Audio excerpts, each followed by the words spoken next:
Okay, session 2 is called Trained Ears.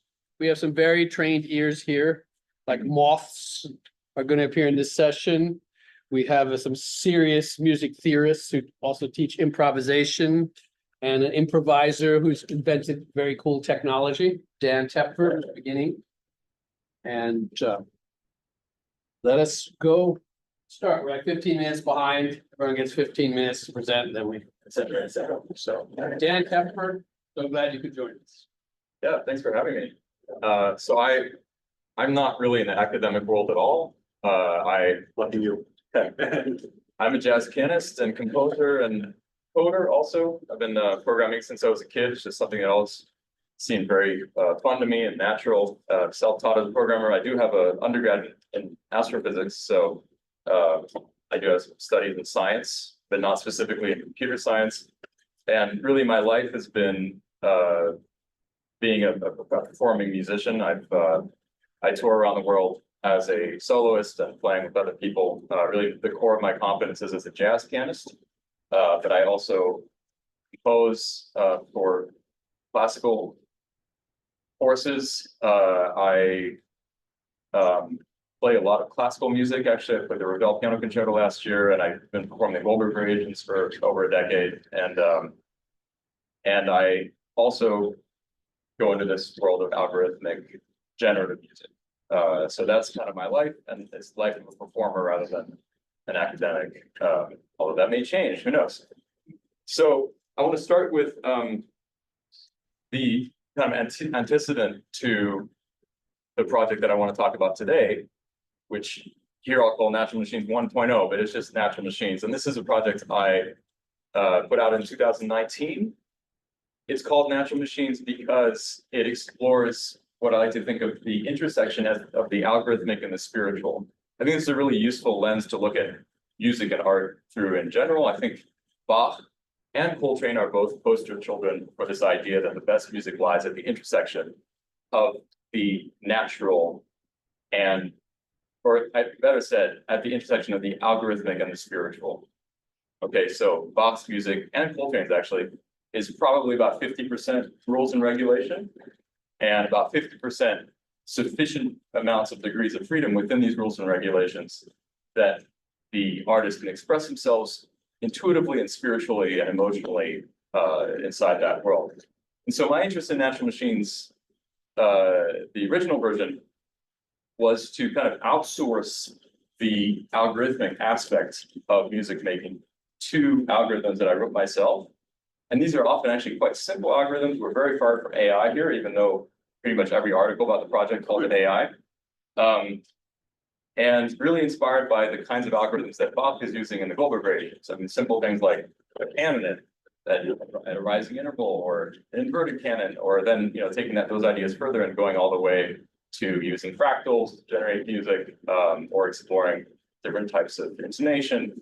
But basically simple, very deterministic rules of which I am in full command, as opposed to what you do with a neural network, for example, where you really have no idea what they're doing most of the time. Which for me as a composer and somebody who also cares a lot about improvisational integrity is very important. So in Natural Machines, I do free improvisation, and these different algorithms that I've created serve as the processes with which I'm interacting as an improviser. And I like to say that instead of writing a piece in this project, I'm writing the way the piece works, which I think is actually very much in line with how Bach was thinking in many of his compositions. Like, this piece is a fugue that works a certain way, and it doesn't really matter what I do within that. I can find a theme, like there's a million different ways of doing it. Really, the nature of it is the process that he's using.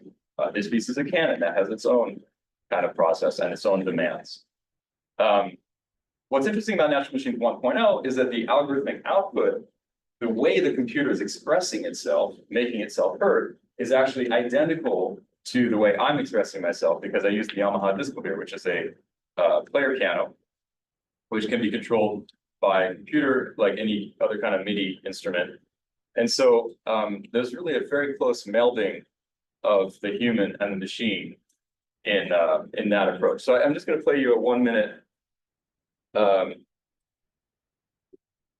what's the word, teaser of the Natural Machines album, which I put out on YouTube. I was really exploring different ways of putting music out, and also as a audio CD and on streaming services back in 2019.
Okay, so hopefully some of you had time to look at some of the 3 videos I sent earlier, which are the complete versions of some of these very short excerpts. One of the very important things for me in taking this approach is that I think any kind of technological innovation is only valuable in so much as the fundamentals of the music that are using that technological innovation are strong. Otherwise, it just becomes a very, very superficial gimmick.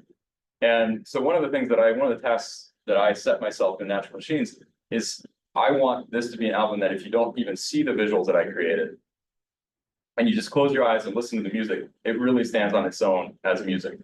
And so that's also one of the reasons I released it as an audio CD separately from the visuals. But as you can see, I created, in addition to the algorithms that interact with me at the piano, hopefully you saw that the keys are moving on the piano. Okay. I also created these other programs that take the musical data in real time and represent that data visually. All right, so now the subject of my talk today is what I'm calling Natural Machines 2.0. And this began as a commission from the Eugene Symphony. This is a good orchestra in Eugene, Oregon, for a piano concerto. And I actually wrote a conventional piano concerto back in 2010. So this is not foreign to me. I wrote it and performed it with the Prague Castle Guard Orchestra. And but they had a specific request, which is they wanted to do something a little different, integrate some of the ideas from Natural Machines, the visuals, the player piano, all of that. But their idea was that I would write out the music for the orchestra. And last year, I had 2 big commissions for kind of conventional type composition. I wrote a piece for string orchestra and the great jazz singer Cécile McLaurin-Salvant, and I also wrote a piece for choir and piano. And when this commission for the Eugene Symphony approached, I felt like doing something really different. I just felt that this hybrid approach of writing stuff for the orchestra and then for me to improvise with the disc clavier, something very unsatisfying about that, very, very impure. And so I became obsessed with this idea that the whole thing should be improvised. Meaning there would be nothing written ahead of time for the orchestra. And actually the analogy I came to is that it's the same as Natural Machines 1.0. But instead of the computer expressing itself through the disc clavier, the computer gets to express itself through the members of the symphony. So how do we do that? And is this going to work at all? And what kind of issues does that raise? So first of all, I realized in the build-up to this that this is a piano concerto, right? So I, as a pianist, need to be playing a lot of piano. And I realized I'm probably going to need to do more with my feet. And I've already been doing a fair amount with my feet in Natural Machines 1. I have foot pedals, and I've learned a lot about what kind of gear I want exactly, and that really works under repeated stress in performance type situations. And I've never found commercial gear that actually matches exactly what I want. And so in this case, I actually learned how to design circuit boards. And I'm telling you about this because this is a conference on interdisciplinary work. And this is a completely new skill that I learned starting last October. Turns out it's quite easy to design your own circuit boards and then have them printed for almost nothing. Of course, now with the tariffs, who knows? But this is a free software called KiCad, and this is a circuit diagram that I created. Then what you do is you bring it into this physical arrangement of the wires and all that, and then you can actually see it in 3D. And then you just mail this off to a printing plant, and they send you back a beautiful circuit board for basically no money. And so this is like an amazing discovery to me. Very, very powerful thing to do. And now you're going to see a video I made on the stage of the Eugene Symphony, the Holt Center in Eugene, Oregon, where I'm actually showing you the final result. This is a organ pedal from the 90s made by Roland. I'm going to repeat it. This is an organ pedal from the 90s. Circuit boards. I designed this myself. This is an example of this printed circuit board. Actually, that's the one I just showed you, with a version of a Raspberry Pi on top of it. And then I printed the circuit board that's under these screens as well. Those are screens that allow me to do different things with the pedals than just one thing. You would assume that these pedals would just play notes, right? But in fact, they're just buttons, and they could do anything you want. And thanks to the fact that I have a screen on top, I can change their function to whatever I want at any moment during the piece. So in that case, one of them would transpose everything by a minor third, another one would transpose everything by a major third, but it's infinite, right? Here I'm showing you this other circuit board. Sorry, not circuit board, but arrangement of pedals. These are air turn pedals that are usually used by people to turn pages on an iPad. And I love them because they're incredibly quiet, which is another consideration. You don't want noisy pedals. I've been through all kinds of iterations of noisy pedals. And same thing, I designed these circuit boards on top of there that can say whatever I want, and I can change them at any time during the course of a piece. And they that gives me complete flexibility. And that's always what I'm looking for. And that's why I tend to always reinvent the wheel in what I do, is that I like to have complete control so that I don't have to think the way somebody else is thinking about anything. I can think exactly the way I like to think. This is also why I use a coding environment called Super Collider, which is just pure code as opposed to something like Max MSP, which I find, because you're working with this visual interface and all that, tends to make you have to think the way other people are thinking. But for me, the purest approach is always the best. So building my own gear was one aspect of this. This all actually turned out really great. And then there's building interfaces for my fingers, because I don't want to be playing the piano all the time. Typically in piano concerti, there are moments when the orchestra is playing without the pianist. And so a useful analogy for this whole project to me was an organ, and in particular the stops on an organ. If you think about it, just the notion of an organ, which goes back many hundreds of years, is a direct precursor to this idea that I have of playing the orchestra in real time. Organists have stops, these objects that they hold to make the notes that they play on the keys sound a certain way. And in fact, they use analogies of instruments. They're like flute stops, there are, bassoon stops, etc. Except in this case, I'm actually getting real humans playing instruments to make the sounds. So here you're going to see another video, which we're probably not going to be able to hear as well, but where I show you, like I can turn the strings off, turn the woodwinds on. This is this interface that I created where I can Instruments choose and woodwinds. instruments. I think of this like organ stops. Let's say I'm an organist and I choose to hold And I've also- a stop for a certain kind of sound. I've also organized them into groups. So like, certain pairings I can turn on at once. I can turn on all the strings at once, all the woodwinds, all the brass, or I can do predetermined groups like that's trombones and clarinets, for example. And then on that second iPad is a kind of a different topic, which is the topic of voices. I thought quite a bit about how to organize the material. Sorry, this is a separate question here. how to organize the material, because typically in an orchestral piece, a lot of different things are happening simultaneously. And I didn't want the different things that are happening simultaneously to be tied to instruments. I want to be able to develop a thing, like say a musical idea that I might loop or transform in various different ways.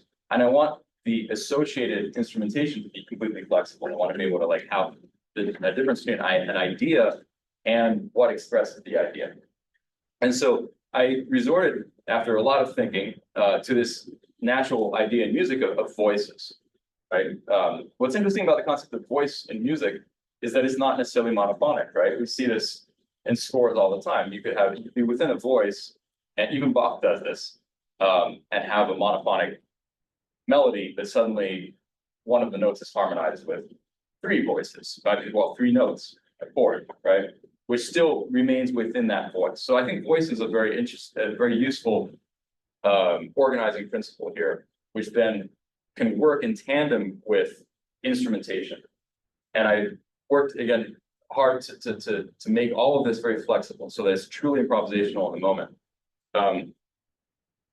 Over here on the right, you can see these are sliders that control the relative volumes of different voices. And then over down at the bottom there, I have buttons for looping, and on the right there, I have buttons for changing visualizations. Okay, so then how do we get the data to the musicians? I mean, this is kind of the crucial point and the foundation of it all, because if that doesn't work, none of this works. Okay, so the first step was to create a database of instrumental parameters, range of each instrument, which clefs they use, clefs plural, because if you think of a cello, for example, they use different clefs depending on where you are in their range, and I'll have to change those clefs on the fly automatically as notes change. Which instruments like to use AVA, which instruments like ledger lines, flutes like ledger lines, violins prefer AVA.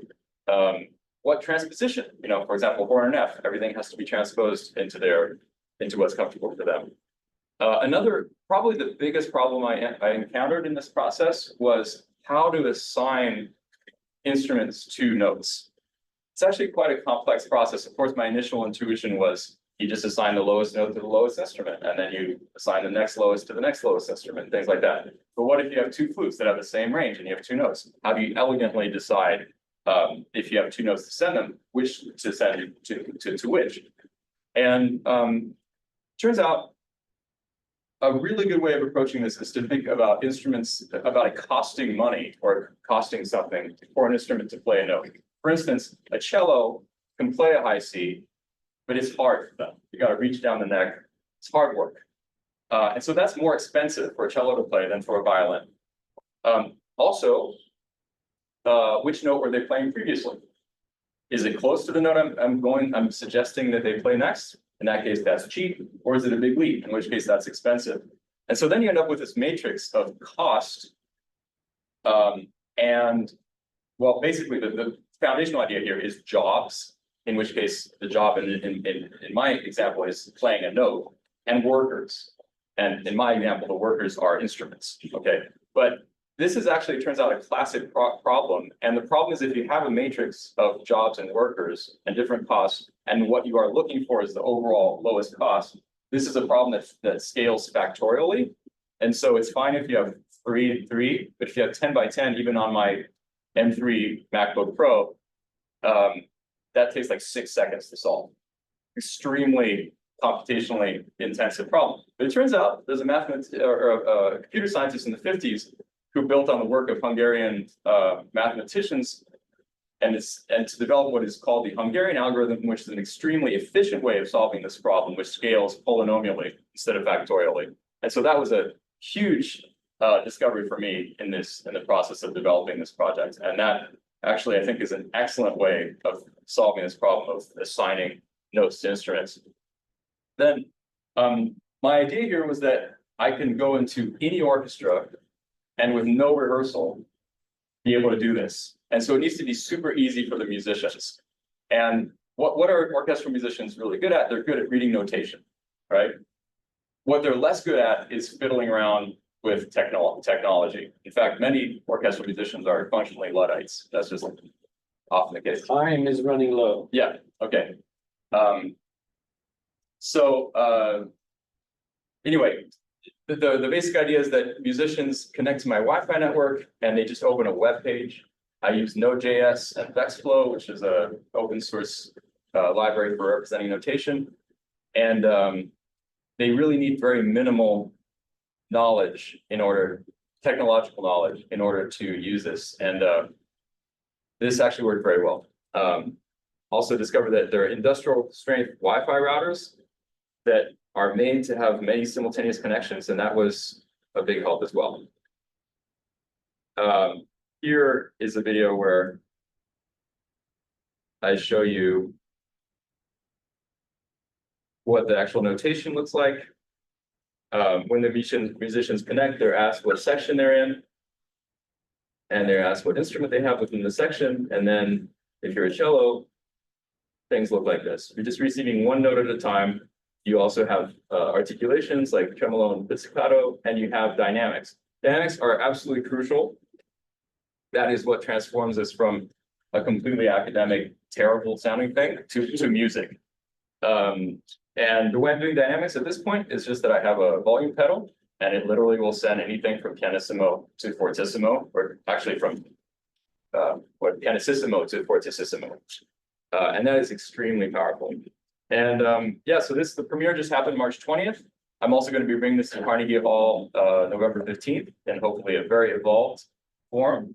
And I have to say, it's an extremely thrilling thing to be able to play an orchestra in real time, to hear a big string section play what you're improvising is just like a crazy dream.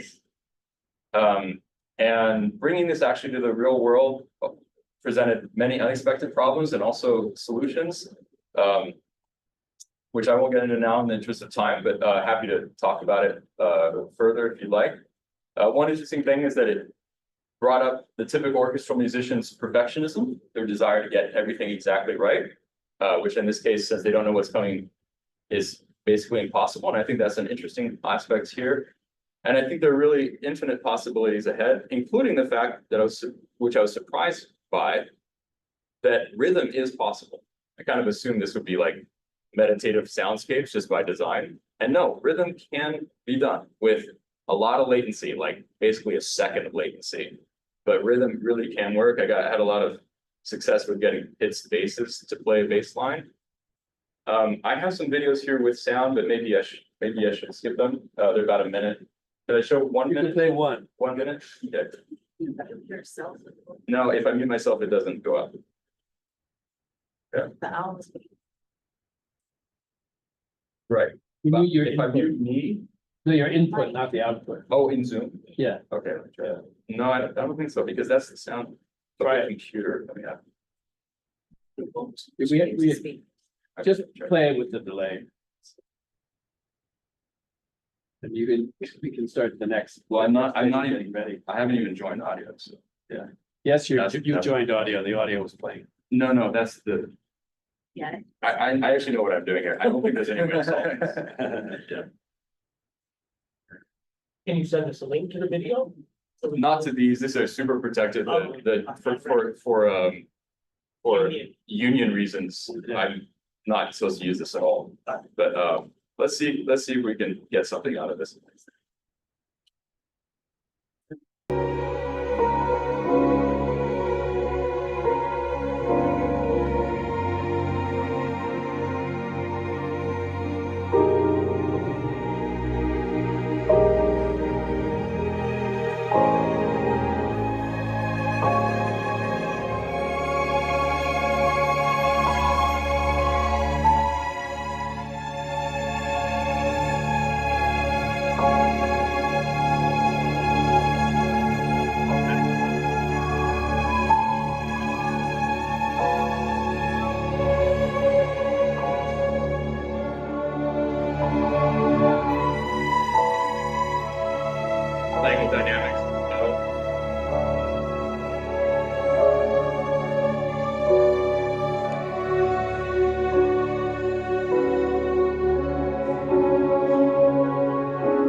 We have time for one or two questions. And I'll ask one. Do you ever learn anything about your own music from looking at the visualizations?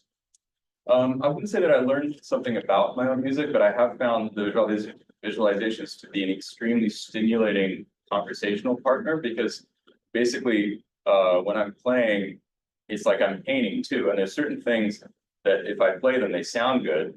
There's certain things if I play them, they look good. And the desire to make something pretty becomes part of the equation. So it's like this feedback mechanism that's visual that I find really interesting. Yeah. So just when you said play the orchestra, Yeah. I got a little bit of an odd feeling. I just, because there's kind of authority there, Mhm. and I was just wondering if you ever wanted to, felt nervous about playing the orchestra and wanted to get to a more collaborative relationship with them, or you're just comfortable with assuming that. Yeah, so that's a great question and definitely something that I thought about a lot. Like, are the musicians gonna feel like a human synthesizer and just like, okay, what the hell am I doing here? But then I thought about it a lot more and I realized that's what they're doing anyway. I mean, I've written for orchestra many times. It's literally the same thing. The only difference is that they get to see it ahead. And I had one conversation with a clarinetist who said, where does our musicality come in this process? And I said, well, you know how hard it is to get a nice sound on clarinet. You can do that. You know how hard it is to play in tune on clarinet. You can do that. You know how much difference there is between a pianissimo and a piano. You get to decide where you lie in there. You get to figure out whether you're part of a melody and whether you phrase within that melody or not, or whether you're just kind of filling in color. This is all things that humans do beautifully that a synth does not do beautifully at all. So I think there's tremendous room in there for people to bring their very hard-earned musicality to the process. And I think the actual fact of sitting and reading music is really not that different from what they're literally trained to do and what they do all day, every day. I will say one little thing that I anticipated but didn't realize would be such a universal complaint. Like, really, I got great feedback from the musicians, but there's one complaint that everybody agreed on. They don't want to be staring at the thing the whole time.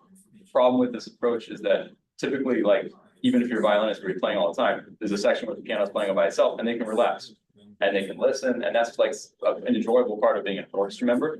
So for the next iteration of this, I'm going to make the notation disappear. And when they're not playing, it's just the whole thing goes blank. And then when they're coming back in, have something really like move around a lot on the screen so that they can see it in their peripheral vision. They don't have to be staring at this thing all the time. 2 questions, feel free to answer. Like one more. Like, do you foresee having other 0.0s, like a 3.0 and a 5.0 and a 10.0? Like, you're really interested in more complex algorithms or, different possibilities? And then when it comes to what's inspiring you and you sit down and starting your improvisations, have you thought about maybe having other inputs like audience, if they're having like wearables that they can track their heartbeats, or just other inputs that inform changes in the resultant music? Yeah, so with your first question, I tend to be somebody who doesn't think ahead at all. I get just really obsessed with something and then I go super deep into it, and that's what I'm doing. I don't plan Natural Machines 3.0, like that may never happen, I have no idea. But certainly the idea of integrating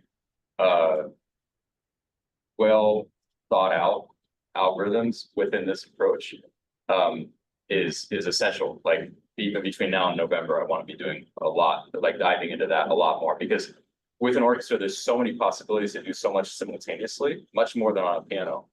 And so I want to be giving the computer more of that task. I don't want to be playing controlling as much of that as I am currently with the piano.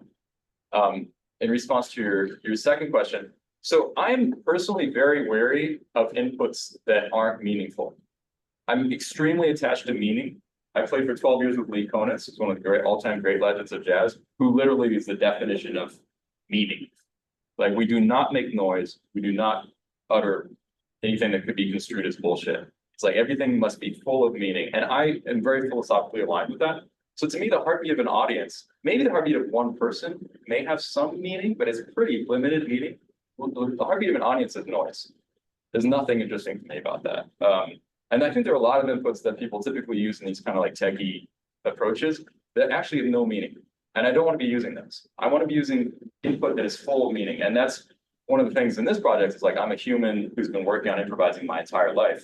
And so I'm capable of generating meaning. And then it's a question of like, how do I augment that meaning with the computer and the algorithms, but preserve that meaning? The sum must be larger than the parts. I have a question. Yeah. I have a question online here. I know each piece is improvised, but do you have a rehearsal with the orchestra before you have your performance? In which, of course, it would be a different piece, but do you have so they get used to this system? Yeah, that's a great question. In this case, with the Eugene Symphony, I was very fortunate to have 4 rehearsals. And in fact, the first rehearsal was a complete disaster because I didn't have time to set up. And so nothing worked, and that was very scary. But there's a real tension here between composition and improvisation. And typically what comes up, I've noticed, is that like the trumpeter wants to know, oh, you gave me this solo 5 minutes in. Is that going to happen pretty much the same way in a performance? And my answer to that is, if we were going to plan that, then I should be writing this piece out. I mean, it's ridiculous to kind of take a hybrid approach. If we're doing this improvised approach, then we must truly authentically be improvising. And so in this case, I had 4 rehearsals, essentially because it was such a new thing. But I think ultimately, I probably only need 1 10-minute rehearsal or 1 20-minute rehearsal, because I'm not asking the musicians to do anything that they're not extremely highly trained to be doing already. They just look at a score and they play what's written there. Okay, now we move on. Thanks a lot, Dan. Tymoczko, Princeton, and Santa Fe. Okay. Yeah, it's great to be here. Thank you so much for inviting me and for organizing this. Let me see, where can I stand so I'm not in everybody's way? It's You need the pointer, does that? no, I don't need the pointer. A couple of years ago, I was teaching a class and I had a guest, and the guest said, you have to meet my friend Dan Tepfer because you guys are on the very same wavelength. We met on Zoom once, but this is the first time we were ever in person. So this is really exciting. Okay, so I want to just think about composing and listening and the sort of the similarities between what we do as musicians listening to humans and maybe what we do as humans listening to the musical expressions that animals make. So, you know, in the old days, there were just a few ways of making music. A culture's music was expressed in a small number of familiar languages. Often earlier styles would just be discarded, and we basically knew what to do, or in academic language, there was no problem with musical hermeneutics. Now, everything is different, right? We have this giant proliferation of compositional methods, languages, philosophies. We have a proliferation of different ways of listening to music. We have globalization and historicization. Basically, all styles are available at all times.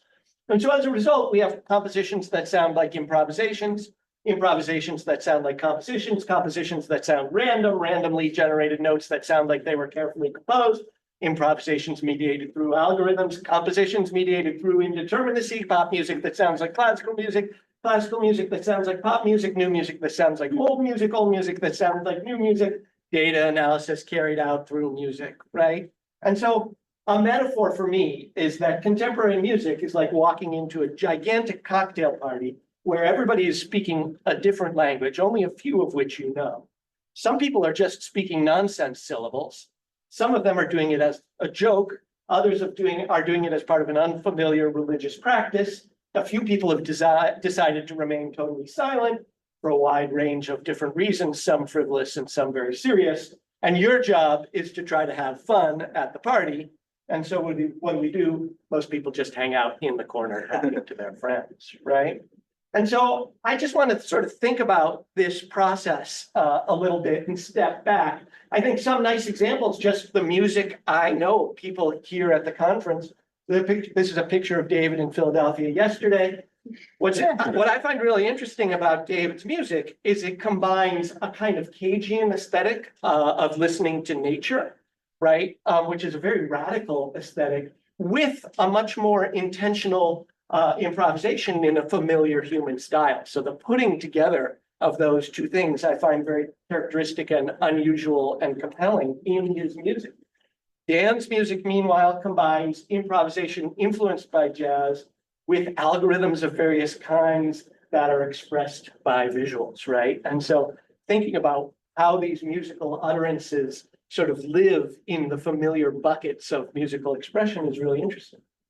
I shared a piece with you, which hopefully you got a chance to listen to, but if not, you can listen later. That is an improvisation just like Dan is talking about. So I made that sitting at a keyboard, generating harmony in real time, which like in Dan's orchestra piece was transmitted to performers' iPads. That was done in January.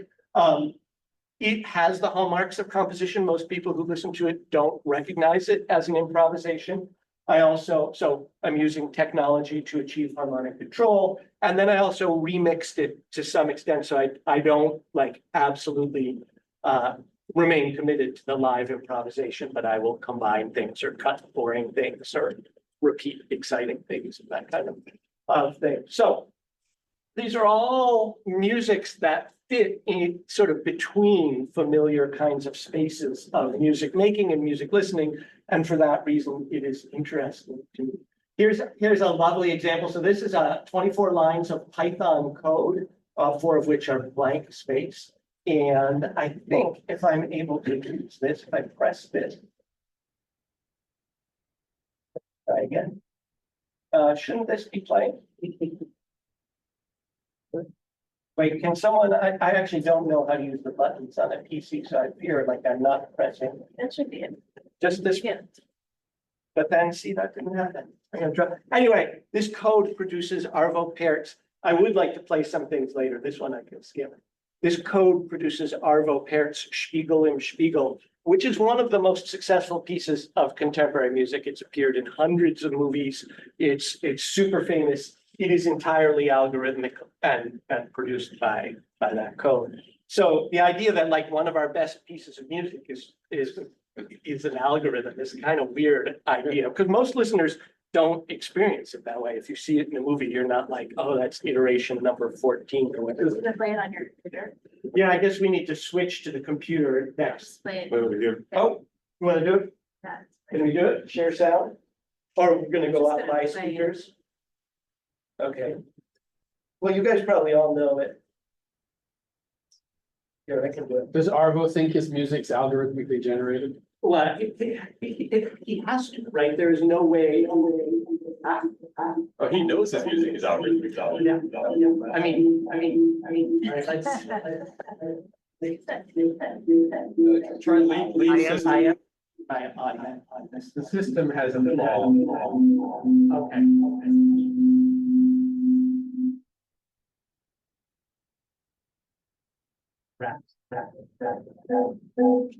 Okay, I need to mute this with that. So that solution is not working. I guess I'll put the audio online.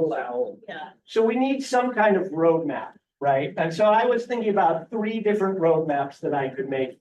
The first roadmap is a theory roadmap, because that's sort of my home turf. I thought it's kind of interesting to think about music making in terms of degree of engagement on the part of the listener, which can vary from background to engrossed listening.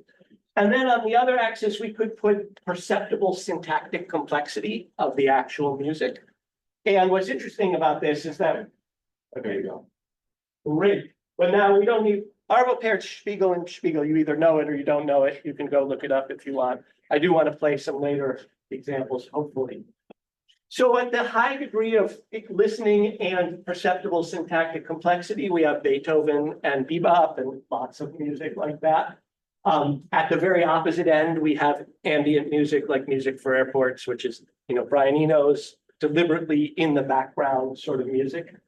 Then we have the more interesting stuff, like if you listen to WFMT in the middle of the afternoon and are writing your science paper, right, you're hearing Baroque music that has a high degree of complexity, but you're treating it as a kind of background music. There's also a whole bunch of really interesting music that has a high degree of non-perceptible complexity and caused a gigantic amount of controversy in the 20th century. So I would say that this music has low perceptible complexity, but involves a kind of engrossed listening. And that is often associated with something called deep listening, which I think is really interesting. So the whole point is we've got this giant spectrum of relations to music. We've got popular music sitting somewhere here. A really interesting phenomenon in the last 30 years is that movie music has dramatically shifted. So Golden Age Hollywood music is basically the language of Strauss and is super complex. And over the last 20 years, there's been a gigantic reduction in the complexity of film music, largely influenced by Hans Zimmer. And so now when you listen to some of that older stuff, it just sounds crazy that there's just so much going on and it's turned so low and that someone is speaking and then you've got a symphony in the background, right?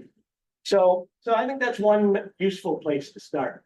I think another place to start are thinking about different technologies of music making. So we have maybe a vernacular age where music is largely participatory. We have an age of notation that really makes syntactic complexity possible and also interesting. There's also the age of analog recording, which makes it possible for composers to focus on the sound of their music rather than syntax. And then I think we're actually kind of in a new era because I think the laptop really changes the game because it makes manipulation of kind of sound so easy that I actually think we're, over the course of my teaching career at Princeton, students' relation to music has shifted in a really, really dramatic way. These technologies also give rise to different cultures. So we have a kind of classical culture based on people who fall in love with that kind of music making, Curtis, Juilliard, et cetera, and they're sort of continuing that world. We have a jazz culture that sort of is coalesced around certain vocabulary, certain sort of the idea of improvisation over fixed structures. And then we have rock cultures that are interesting in a way because they're less skill focused. And there's all these other different cultures that are out there that composers or musicians can find a home in. Okay, so my personal thoughts about how to deal with this is that there really are, we were talking about like dolphin universals earlier, and there are certain quasi-universal features of music that have powerful effects on a very wide range of people. One of them is regular rhythm. And I have this video, which I think probably many of you know. It's the bird dancing to Queen. Another one bites the dust. But I'm not going to try to play it because the sound is precious and hard to do here. So we have regular rhythms. My cat, when I play the piano, is the only being in the house that enjoys the piano playing and so climbs on the piano, whereas all my family members rush to find quiet in the upper floors. Consonant harmony, timbral beauty, dramatic, large-scale change, transformed repetition. So there's room for an attractive open music that is responsive to these properties, but is also sort of swimming in this extremely broad sea that we can now live in. And then just at the very end, I want to talk about some stuff that I've been doing. And now here, maybe can we play from the laptop when we get here as loud as possible? So I actually think the syntactic complexity of classical music is really fundamentally based on transformed repetition. And that transformed repetition involves a good way to think about it, and a kind of nice intersection with science is that transformed repetition involves the application of symmetry transformation.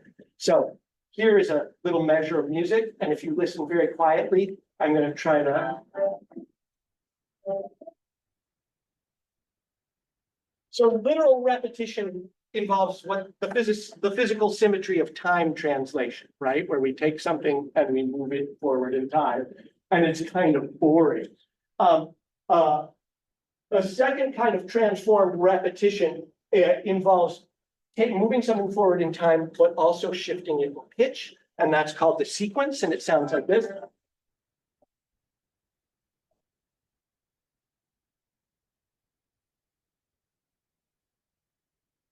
That makes it interesting. Kind of unexplored one takes music and moves it through the ensemble by permuting the assignment of material to instruments, like Dan was talking about.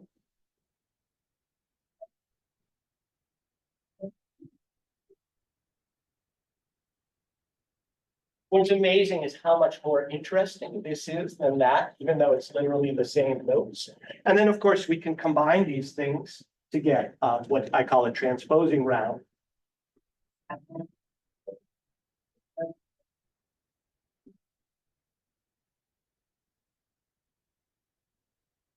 And you can now subtly admire my ingenuity into coming up with a piece of music that can be repeated in all of these different ways. There's actually one more symmetry that plays an important role in Western music, which is turning things upside down. So in this, the music flips upside down every other measure and gets permuted throughout the ensemble.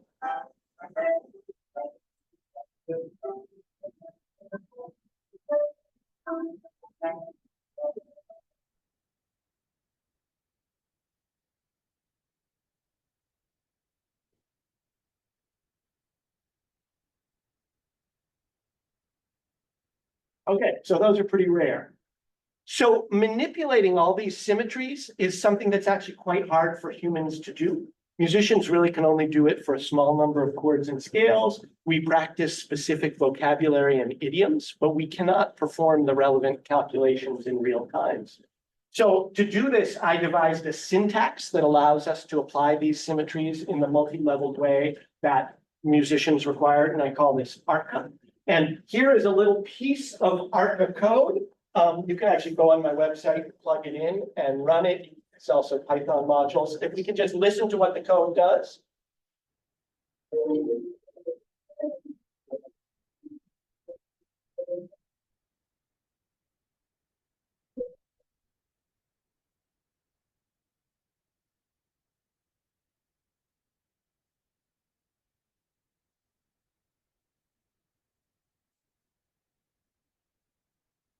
So this is a chunk of Beethoven's Opus 130 string quartet. Beethoven was running this code in his brain. Otherwise, there's no way that I can reproduce it with my syntax. The accompaniment is a little inexact. I don't fully reproduce what he did. So what's cool about this is, first of all, it's a hierarchical syntax. You have the same transformations that are applying on multiple levels. They actually, in math, speak, they are members of the homotopy group in some complicated geometrical space, and that's cool. And what this shows is, I think, some of the syntactical complexity that musicians like to play with is really mathematical and algorithmic at this surprising and deep level. We have this famous quote, which was first said by anyone know? Who said this? This is a Leibniz quote, but amazingly enough, Thelonious Monk also said the same thing. And so I think a good part of musical knowledge is a play with symmetry in the form of transformed repetition, the repetition making music enjoyable and familiar, the transformations making it interesting and non-boring. And this syntax sort of allows us to capture some of that intuitive knowledge and play with it in new ways, including like Dan's algorithms. You could imagine improvising something, pressing a button and having it repeat in a transformed fashion. And this is maybe an interesting way to think about how to generalize intuitive procedures familiar from specific styles to use them in this new musical environment where everything is permitted. If you want to learn anything about this, I've written 2 gigantic books. You can go to madmusicalscience.com and check out some videos and software. And thank you very much. Thanks, Dmitri. Any questions? Pretty obvious. Go ahead. What's your source for Monk saying that? Oh, Martin Rohrmeyer. So Martin Rohrmeyer is a German jazz pianist and theorist who has a reference to it. It's one of those too good to check facts. So I would not be 100% shocked. But there is a I can find the footnote for you. I never noticed how much Monk and Leibniz look alike. Monk said a lot of really deep stuff, but it doesn't tend to be in that kind of language. He knew his Leibniz. Okay, so if you want to, we can run down the quote. I know where to start. That's good. But I'm afraid of what would happen if we go there. Thank you very much for this presentation. I had a question is there's a long view and then kind of talking about symmetry with variation. Yeah. And it seems that you would have some thoughts of the future in terms of ChatGPT, and especially with the term symmetry, which is very much Right, along those lines algorithmically, and transformation, but it seems like this emphasis of making this broad analysis. right, What are your thoughts about the future for music? right.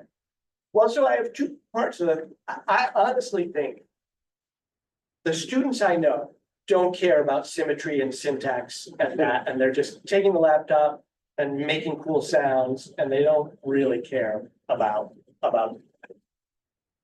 music as a mathematical, intellectual exercise the way I cared when I was young. I think there is a really interesting question about how to get LLMs to recognize the patterns that are there in music. I think right now there's not enough data. I have been trying to talk to all my AI friends. I think there's an interesting strategy, which is to generate like 1 billion fake Bach fugues using algorithmic knowledge, train an LLM on this gigantic data set that's rule generated, and then finish it off with the actual 1,000 fugues that Bach wrote. I believe that if we did that, we would achieve some success at getting a computer to write something that was recognizably in the style of, I'm very confident we could do it with Palestrina. I'm pretty confident we could do it with Bach. I think Beethoven would be harder, but we might be able to succeed. The problem is to pursue this research agenda requires, spending a month or two generating your 1 billion big things. I don't know. I have a second question Yeah, related to the first question. So there's that, and then in terms of this idea of symmetry, which also exists in nature, which Yeah, other people yeah, talk about, yeah, I'll talk about as well. And this inherent kind of attraction to symmetry and transformation perhaps, and Yeah. do you have any comments about that relationship to the symmetry that exists in nature and then the symmetry that exists in music? And what could possibly be driving that in terms of a desire for some kind of balance, or do you have any thoughts? Boy, that's a really interesting and hard question. I don't know. I don't know what to say about it. I think there is a deep attraction to symmetry, both in the visual domain and like in the temporal domain in the form of dancing. And I think it is connected to our appreciation for nature. But I'm not sure how much on the fly, I'm not sure how much more I can say about that, except there is something real Well, there. there's two hands. I mean, the human body has got the symmetry Yeah, with the two eyes, the Yeah. legs, the arms. And then how is that? Yeah. Is perhaps this desire for symmetry related to our own morphology? I don't know, but I do know that Bach and Palestrina and Charlie Parker are playing with these notions of symmetry in a way that we recognize and respond to. One quick question related to that, like you've done such deep theoretical analysis of human music. Do you Yeah. think a human could do that with animal music? I don't know. I don't know enough, but I mean, there are people who talk about like phrasing in bird songs, and I know Annie Patel and I. Yeah. Who went back and forth, like bird song has some qualities of human vocal expression, but compressed in time, and the arch form where you leap up and come down. Like birds do that on the half-second scale, whereas we do it on the 12-second scale. And so I do think there may well be an So attraction. like each species is a world in itself. You pick one species with a complex bird song. And from the outside, how much can we learn about what's going on there? Yeah, With all these theoretical tools. Right. Michael, one last Just question. one question. Yeah. So your representation of the Beethoven. Yeah. In your language, was Yeah. that manual?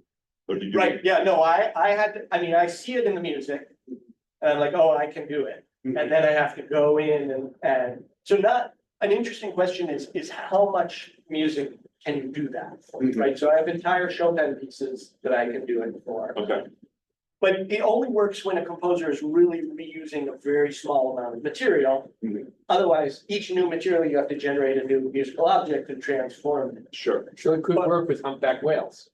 I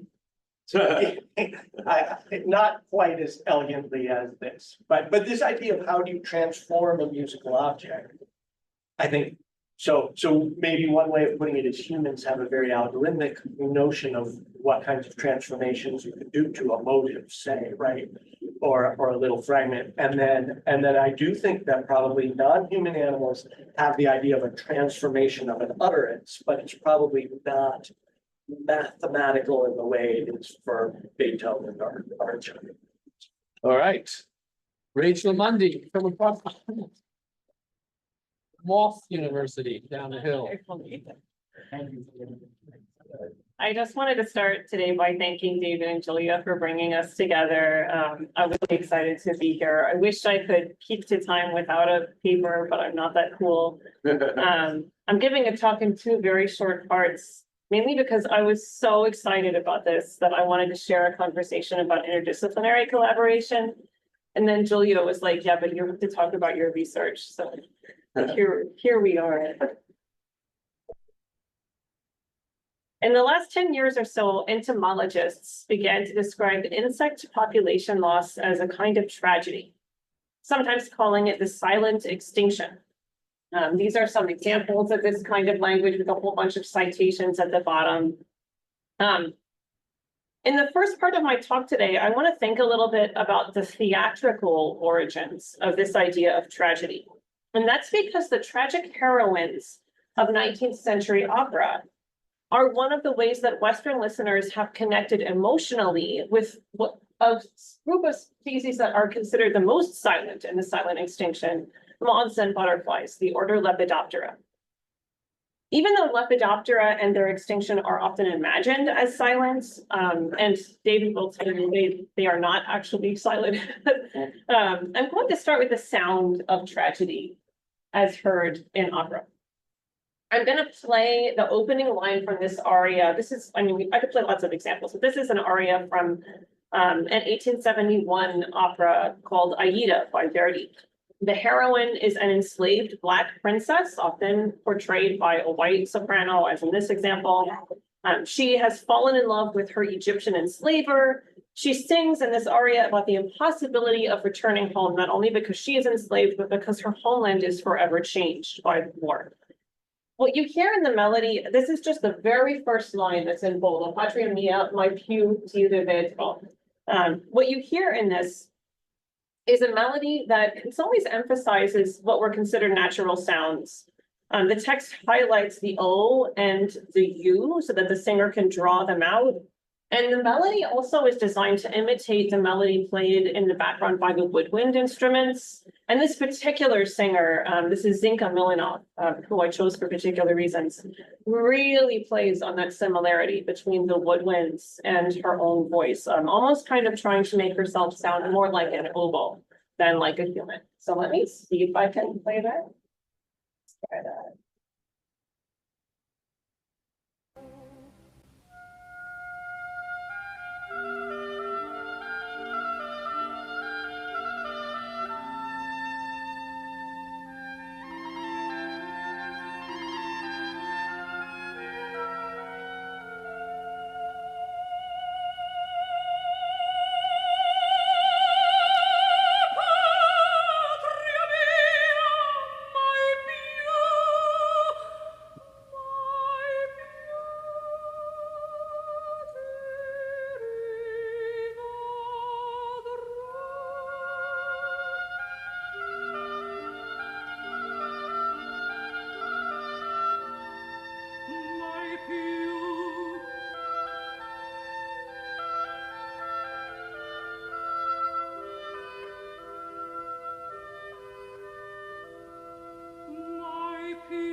So at the end of this opera, Aida and her lover, if you don't know the story, are sealed in a tomb where they sing together for about 45 minutes before they die of asphyxiation. This exemplifies a particular kind of tragedy. Unlike Greek tragic heroes, people like Achilles, who die because of divine fate beyond their power, 19th century tragic operas featured women who died or went insane in the closing act, not because of a divine decree, but because of unjust social conditions that were beyond the power of the character to change, but hypothetically not beyond the power of society to change. In case you don't know this trope, it's just these are a few of these characters. I could make a really long list. You'll see there were a lot of suicides. I thought it was surprised me when I wrote this that there were more than one person riding into a funeral pyre to burn to death with their corpse of their lover. So it's with this thought of social and not divine tragedy that I wanted to introduce you to the Aida butterfly, a butterfly from Southeast Asia named in 1889 for the opera heroine. There are dozens of moths and butterflies named for tragic female roles drawn from the 19th century. A couple on this slide from the bottom are moths from the Catocala family, which has a lot of these types of names. And not all of them have this combination of like dull wings when the insect is at rest and bright wings when they're in flight. But a lot of the ones that have these tragic heroines also have this contrast between bright colors that are kind of hidden from view. So this is one example. This is really just to show you that I've done my research. This is a longer list of examples. These kinds of names. On the left are the insect names, and on the right are operas that feature these same characters. And some of them are also drawn, I should add, from characters like Cleopatra is in here. That's not necessarily named after the opera. But it's named for this tradition of a tragic female heroine that's portrayed in opera, also in theatrical roles and in the visual arts. So there's a lot I could say about this. I want to start by taking note of the fact that these women who are known for their songs align with the same genre of tragedy as the idea of the insect silent extinction. And what I mean by that is that the tragedy of extinction is supposed to be about the same kind of systemic social failure that operas like Aida engage with. It also seems important to me that the medium of tragedy is one that demands the death of its main characters. So for me, that kind of raised the question about whether or not the lepidopterists who named insects for Aida before they knew that mass extinction was going to be an issue a century later, were also performing a worldview that effectively taught the ensuing generation to imagine insects and women as a necessary sacrifice for the advancement of Western society. So at this point, I want to change gears. I'm going to step away from this little part of my research and a relatively small question about emotions and moth extinction to think about the bigger framework of what that type of interdisciplinary question tries to do. To ask about the relationship between tragedy and scientific assessments of insect loss is also a way to ask us to think outside of traditional disciplinary boundaries that divide science and humanism. And collaborating across those boundaries is surprisingly hard to do. So I wanted to offer a few starting points for talking about why that might be the case.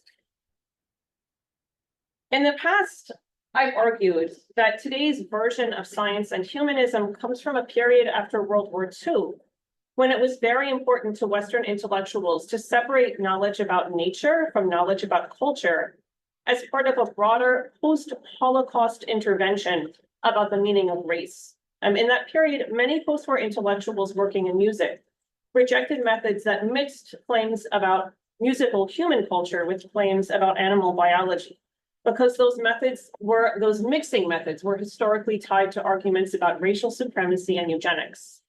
So I'm generalizing, but you could say that musicality was a topic that was effectively rejected in this interdisciplinary footing, becoming a cultural topic in humanities that didn't have as much to do with science, and an area of animal laboratory research in the sciences that did not have as much to do with music.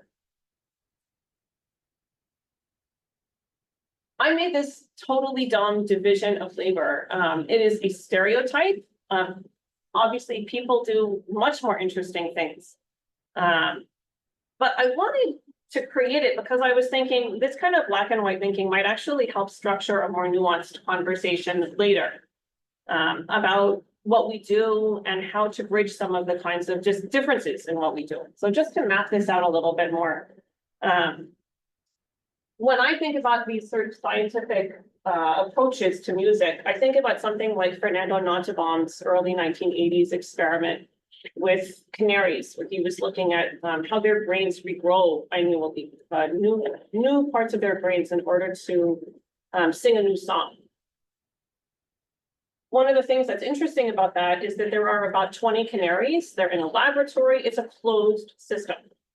At the end of the experiment, you can cut them off, look at their brains. Formal logic isn't a tool that works really well with every single problem, but it's a really great tool for a closed system. And I think that something else that's kind of amazing about this kind of science is that if you create a good study and you get good results, you can export those results outside of their initial context. And you could do an experiment about canaries in the Netherlands. And that would have viable results, even if it's based on this experiment from Rockefeller. It seems to me that what we call humanism, fields like musicology, history, or English, are designed to deal with open-ended systems. An example I kind of like is Michel Foucault, one of my favorite authors, tried to build a theory of how Western society works. Research like this doesn't really respond as well to formal logic because the system it studies always has new variables moving in and out.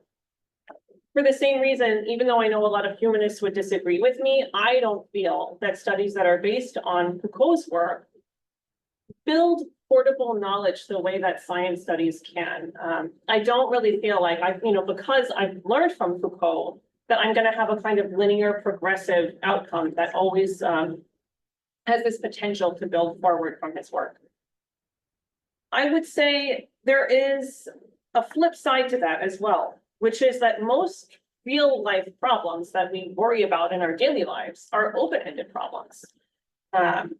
And so I think even though humanism doesn't get maybe results that I think can be quite as exportable and scalable, they say sometimes, as the kinds of problems that you can do in an experimental laboratory setting, I do think it does a good job of engaging with real life questions in certain ways. So one last thing I want to point out before I leave this slide is that music is an open-ended system. And I think that's why so many times when humanists and scientists try to collaborate, the humanists might say to the scientists, yeah, but what you're doing isn't really about music. And likewise, I think there are a lot of humanistic studies where it'll be a really amazing piece of research. And there's, like Michel Foucault is a great example. There's literally not a single thing that could be exported into a science study. For me, this also helps make sense of the fact that for over 200 years, people working in the humanities have debated the definition of music, and we haven't agreed on one. And I think that's because maybe having a rigid definition of music doesn't actually serve the study of an open-ended system that well. So I tend to date this imaginary to the 1950s, but a lot of scholars believe that it comes from much older ideas about secular humanism that date to the elevation of secular reason that we associate with the late Renaissance and the early Enlightenment. Since the 1990s, humanists ranging from Sylvia Wynter to Bruno Latour have argued that that system has reached a breaking point. To quote political economist William Davies, that 17th century project has run aground with the results we see today. Experts and facts no longer seem capable of settling arguments. With this thought that perhaps we can no longer rely on a shared faith in the work of science and humanism, I want to return to my initial case study that connected the naming practices of Lepidoptera to 19th century tragic heroines. So Davies argues that emotions, which are for the most part something we talk about in the humanities but don't study intensively usually, have replaced reason in the modern value system because emotional intuition has allowed people to respond faster in real time to digital media. In the tragic tradition, the moment of intuitive, rapid emotion is called catharsis. And it's the release of emotion that is felt by the audience when the death of a moth or a woman becomes a public spectacle. So as I wrap this up, I wanted to open up two possibilities.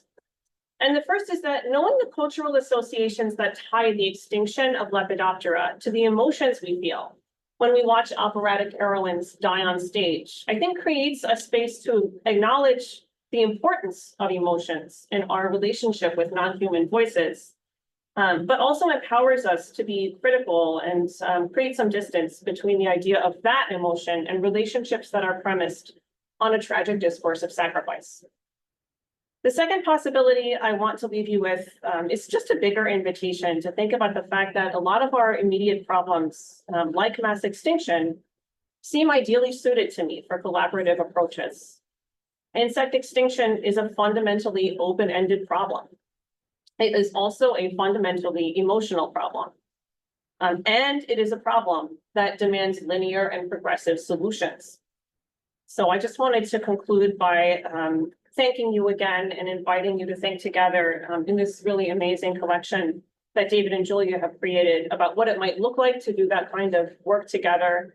And I also wanted to thank you for your patience with a talk that could not possibly successfully explore moths, opera, science, and humanism in 15 minutes. Thank you. Thanks, Rachel. Any questions? Dan? I'm fascinated by what seems like a completely preposterous way that naming insects in a way that references operatic heroines is somehow herald their extinction. Right. Extinction, but like I'm just curious. I mean, obviously it's kind of preposterous, right? But like in your mind, is there actually some reality to that? Yes. Yes, no, totally. But like most people don't even know the Latin names of these insects. Totally true. But most people do know that genre of tragedy. Yes, And but they don't so- know the association with the insect. Right, so, well, part of what I would think is that this is not a case where this is not a cause effect case. This is a case where, to my mind, understanding the circumstances of a particular case might inform your thinking about a broader case. And so what I mean by that is understanding the way that this tragic tradition, and this is a tradition that manifested up through at least the 1980s in writings by lepidopterists about insects, that they would borrow these kind of literary references and talk about insects of both sexes as women. That understanding that the platform for that relationship came from a broadly shared cultural tradition of tragic discourse. Doesn't, I think, say like, oh, it's because we have 19th century opera that we have problems with population loss and insects today. But I think it might say maybe there's something about the culture that we inherit from the late 19th century writ large that positioned us in a set of shared practices and beliefs about what matters that predisposed us to create conditions that invited population loss. As in like those stories make us comfortable with large scale death and loss. Maybe also that those stories are representatives of a cultural norm of thinking about certain individuals and groups as resources, as spectacle, as commodity. Does that make sense? I think so, yeah. I mean, it sounds like you're not saying it's the literal naming of the insects that created this, but that the whole thing is an example of a societal acceptance of maybe sacrifice and death and that's normal for things to end or. Maybe, and also the idea of, because if you think about like other things, this is a long conversation, actually. I mean, this is what happens when you try to condense like a 60 pages of work into a 3-page summary. I don't want to take too much time because I know this is an opportunity for other people to talk to, but I think this is a case where sometimes you'll hear people use words like systemic. And this is a case where I'm trying to use a relatively narrow case study to illustrate the possibility of systemic behaviors, where the case study is not about like a cause-effect relationship between the practice of naming And very wide-ranging circumstances that have, I mean, I'm talking about insect population loss, right? But we're talking about not just insect population loss, it's a holistic circumstance, right? And that's part of why I also had this second part of this talk that was like, you know, why collaborate? Because I think the holistic context of that circumstance would benefit from more holistic solutions. Thank you. So in the New Yorker today, there's an article by Elizabeth Colbert about, brings up the idea that when it comes to nature, the narrative people are most comfortable with is the tragedy of its disappearance. Yeah. That's what people love most about the environment, that Yeah. everything's dying, we're killing everything. And she's questioning how useful that view is in trying to figure out what to do about the planet. So I wondered if people knew how cool moths sounded, would we care more about preserving them instead of just like swatting them away or taking them out of the house or something? And the other thing that's interesting is this thing about moths being silent, like that's much older than the 19th century. So that's something I'm still thinking. It's like whales being silent. That's what people used to think. So we don't have much time, but anyone have any brief questions for the last two talks? Should we just do that for three or just bring up something before the last session? I mean, I think we might get a small break. Yeah, we should take a break. We're gonna At least take- the restaurant. We're gonna take a break and such, but if anybody, you know, has a question of any of the last three fascinating presentations, that threads them all Just think together. it's funny to talk about the naming of these moths, since I know people who name moths, and they don't see the moths as tragic, they see themselves as being Yeah, figures we of are that. tragedy, because they are deeply fascinated by these things that no one gives a shit about. You know, and they know how important it is, and they are tilting at a windmill they know can never be. And they feel like they do feel that tragedy every day of their lives. I mean, oh my God. What do we do with that feeling? We all feel it when you read about any of this stuff. What do you do with that feeling? Yes.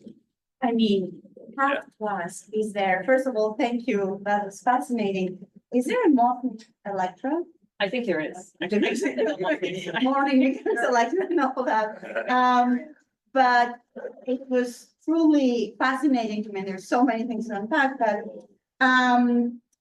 the only thing I would like to question is that Michel Foucault doesn't apply to science, because I didn't say he doesn't apply to science. It's more that like, I feel like there's a function, and maybe I'm wrong about this. This is why I presented, you know, like this totally, I would hesitate to go to my national society and be like, here's my stereotype of science and humanism. But I do feel like the kinds of results you get in a laboratory experiment function differently than the kind of results you get from reading the order of things.